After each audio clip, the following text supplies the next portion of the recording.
దేవుని ప్రజలను తరచూ కలవరపెట్టేవాడు దుష్టుడు. నీ విశ్వాసాన్ని, నీ ఆత్మీయతను పాడు చేయడానికి దుష్టుడు లోకాన్ని చూపిస్తాడు, ఆశలు కలిగిస్తాడు, భ్రమ పెడతాడు, శ్రమ పెడతాడు.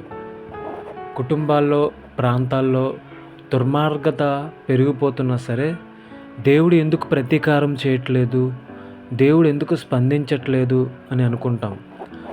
అలాగే భక్తుడైన దావీదు ఇదే విధంగా అనుకుంటూ ఇలా అంటున్నారు: యెహోవా, నీవెందుకు దూరంగా నిలుచున్నావు? ఆపత్కాలములో నీవెందుకు దాగి ఉన్నావు?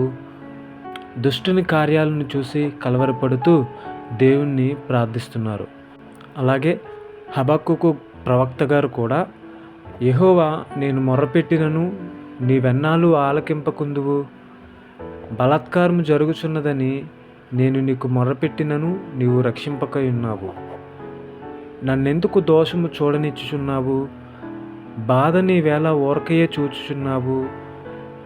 ఎక్కడ చూచినను నాశనమును, బలాత్కారమును అగుపడుచున్నవి, జగడమును, కలహమును రేగుచున్నవి.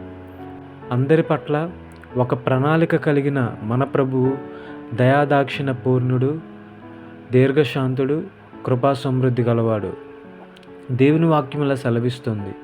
పేతురు గారు ఇలా అంటున్నారు: కొందరు ఆలస్యమని ఎంచుకున్నట్లు ప్రభు తన వాగ్దానమును గూర్చి ఆలస్యం చేయువాడు కాదు గాని, ఎవడునూ నశింపవలనని ఇచ్ఛయింపక అందరూ మారు మనసు పొందవలనని కోరుచు మీ ఎడల దీర్ఘశాంతం గలవాడై ఉన్నాడు.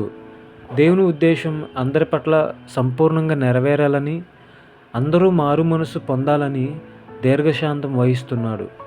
ప్రభువును ఎరిగిన మనమైతే అంతవరకు సహించాలి, ఓర్చుకోవాలి.